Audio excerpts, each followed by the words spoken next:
Kalau begitu, Al-Quran juga direvisi dong. Karena Al-Quran mengalami beberapa revisi di dalam terjemahannya. Contohnya saja kalau kita membaca surah An-Nisa ayat 34 di mana Allah Subhanahu wa taala bersabda ar-rijalu qawwamuna 'alan nisa. La ilaha illallah Muhammadun Rasulullah alaihi salatullah wa alihi wal ahibba. Bismillahirrahmanirrahim. Assalamualaikum warahmatullahi wabarakatuh. Alhamdulillahilladzi khalaqal mauta wal hayata liyabluwakum ayyukum ahsanu amala wa huwal azizul ghafur. Shalatan wa salaman ala nabiyyina Muhammad sallallahu alaihi wasallam alladzi qad hamala an-nas minadh dhulumati ila an-nur minal jahiliyah ila al-islamiyah. Alhamdulillah, sahabat Allah masih mengizinkan kita untuk berjumpa kembali pada kesempatan yang sangat berbahagia ini. Alhamdulillahirabbil alamin. Tidak bosan-bosannya saya ingatkan kepada para sahabat untuk menonton konten ini sampai dengan tuntas. Karena konten kita kerap kali membicarakan mengenai akidah dan perbandingan agama. Saya khawatir terjadi kesalahpahaman di kalangan sahabat seandainya menonton sepenggal-penggal atau bagian tertentu saja. Semoga Allah melindungi iman kita dan kita diwafatkan dalam keadaan husnul khatimah. Amin ya rabbal alamin. Terus dukung channel dakwah ini dengan cara klik tombol subscribe, like, komen, dan share. Dengan cara subscribe, dengan cara like, dengan cara share, sahabat sudah ambil bagian dalam membentengi umat dari pemurtadan. Semoga Allah membalas kebaikan sahabat bagi yang sudah subscribe dengan balasan kebaikan berlipat ganda. Amin ya rabbal alamin.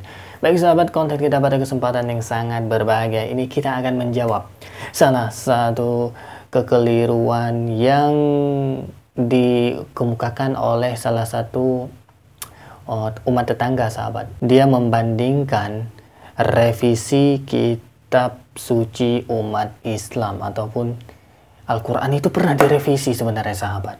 Wow, ini sangat-sangat menarik untuk kita saksikan bersama sahabat. Dia memiliki argumentasi dan menunjukkan bahwasanya bukti ataupun fakta bahwasanya Al-Quran itu pernah direvisi 3 kali yang dia bilang sahabat. Dan setahu kita yang direvisi itu adalah Bible ataupun kitab suci umat tetangga, kitab yang dianggap suci oleh umat tetangga sahabat. Sedangkan kita, ya kitab suci kita cuma Al-Quran yang memang berasal dari langit. Sedangkan Zabur, Taurat, Injil itu pada saat ini sudah banyak penambahan, bukan palsu. Ini saya perlu koreksi bagi teman-teman sekalian.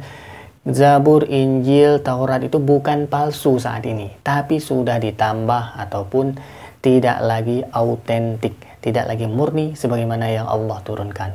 Sedangkan kita wajib mengimani 4 kitab suci. Zabur, Injil, Taurat, Zabur, Injil, dan Al-Quran.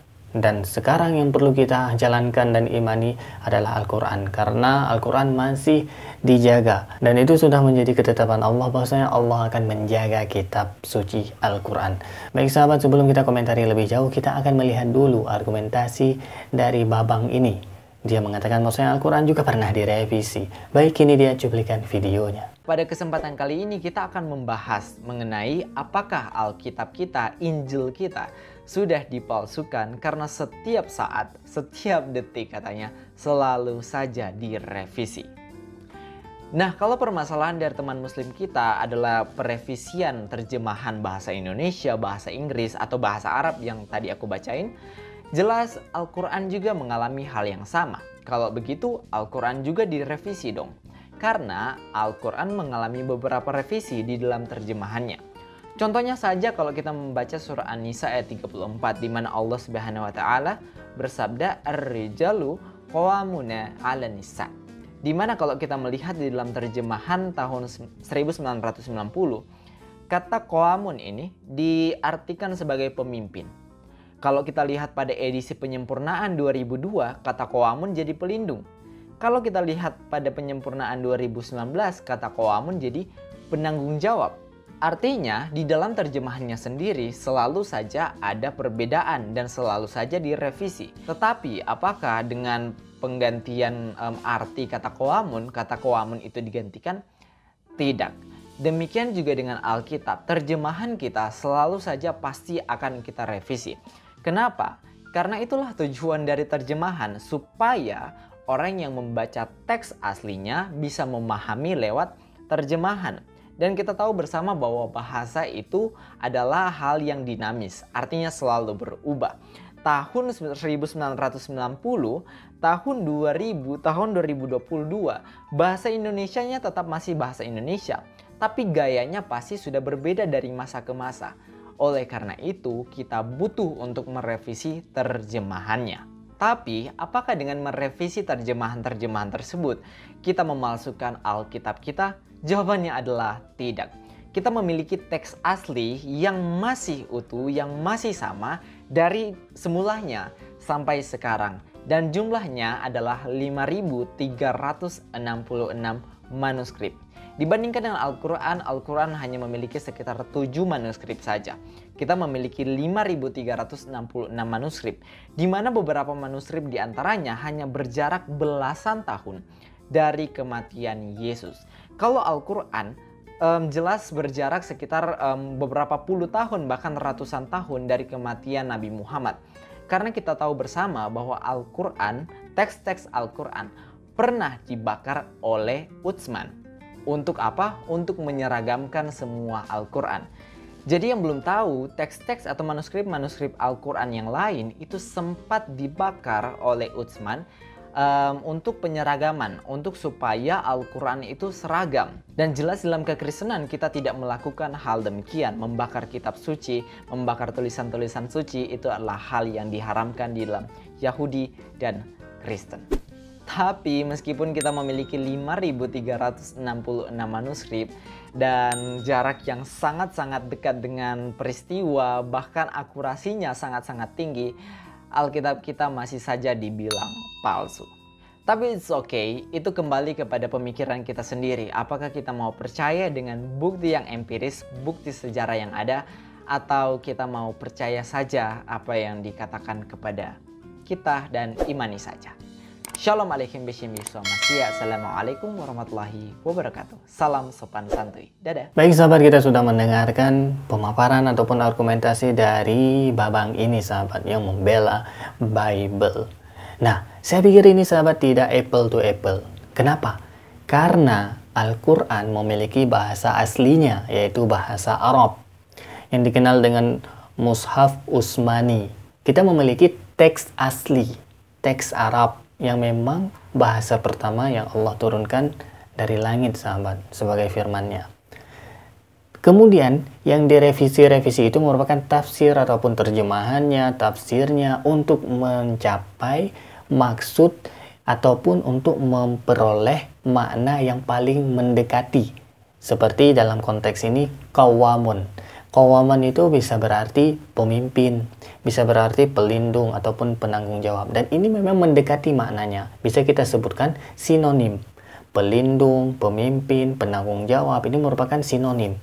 Tidak ada yang janggal, tidak menimbulkan makna-makna yang berbeda dari ketiga ini, tergantung konteksnya doang. Kalau misalkan dalam rumah tangga disebut sebagai kepala rumah tangga ataupun pemimpin rumah tangga. Sedangkan kalau misalkan tingkat negara disebut dengan presiden, sama-sama aja pemimpin, sama-sama aja penanggung jawab, sama-sama aja pelindung. Jadi tidak ada yang maknanya terdistrak, tidak ada maknanya yang ambigu, memiliki dua makna dan sebagainya sahabat. Akan tetapi berbeda kasusnya dengan Bible. Berbeda kasusnya dengan kitab yang dianggap suci oleh umat tetangga. Mereka yang pertama tidak memiliki mushaf dengan bahasa yang memang Yesus itu gunakan, bahasa Ibrani. Mereka tidak memiliki ataupun mereka tidak berpatokan terhadap mushaf ataupun kitab suci yang disusun dalam bahasa Ibrani. Sedangkan yang menjadi pedoman langsung kitab suci mereka adalah terjemahan. Makanya mereka disebut sebagai kaum terjemahan. Tidak memiliki mushaf ataupun kitab suci yang kompleks, bisa kita jangkau ataupun dipelajari di rumah ibadah mereka dalam bahasa Ibrani. Ini sangat-sangat jarang, bahkan kebanyakan dari mereka itu tidak bisa bahasa Ibrani. Yang bisa cuman orang-orang tertentu doang. Sedangkan umat Islam dari kecil diajarkan bahasa Arab minimal dia bisa Al-Fatihah, karena itu merupakan wajib ataupun rukun dalam sholat. Nah, kembali lagi sahabat, kita tidak menyebutkan Bible itu palsu, kita tidak menyebutkan Injil itu palsu dan sebagainya, tapi kita menyebutkan Alkitab direvisi ataupun Bible itu direvisi, ditambahkan. Ini saya memberikan bukti langsung supaya kita tidak banyak bacot sahabat. Ini sahabat bisa lihat di layar, turut juga saya tampilkan, yaitu Alkitab cetakan tahun 1941 dalam surah Imamat, pasal 11 ayat 7 sampai dengan 8 sahabat. Coba perhatikan, dan lagi babi karena seonggoh pun kukunya berbelah dua, ia itu berseratan kukunya, tetapi tiada ia memamah biak, maka haramlah ia kepadamu, jangan kamu makan daripada dagingnya, dan jangan pula kamu menjamah bangkainya, maka haramlah ia kepadamu. Kemudian pada tahun 1968, lihat terjemahannya. Demikian juga babi meskipun berkuku belah, yaitu kukunya bersela panjang, tetapi tidak memamah biak, haram bagimu. Babi masih tetap haram. Ya, masih oke nih terjemahannya. Kemudian dilanjutkan pada tahun 1979. Sudah direvisi lagi. Demikian juga babi hutan karena memang berkuku belah, yaitu kukunya bersela panjang tetapi tidak memamah biak, haram itu bagimu. Nah, ini sudah dapat perbedaannya sahabat. Dari tahun 1941 dengan 1968. Kalau misalkan 41 dengan 68 ini masih agak kesamaan ya, babi itu masih haram secara umum, tidak ada pengkhususan. Tetapi pada tahun 1979 terdapat penambahan babi hutan. Kita lanjutkan sahabat sebelum kita komentari. Kemudian pada tahun 1991 sahabat, lihat ayat yang sama. Demikian juga babi hutan karena memang berkuku belah, yaitu kukunya bersela panjang tetapi tidak memamah biak, haram itu bagimu. Daging binatang itu janganlah kamu makan, dan bangkainya janganlah kamu sentuh, haram semuanya itu bagimu. Kemudian dilanjutkan ada ulangan juga ini sahabat, sudah terdapat hutannya.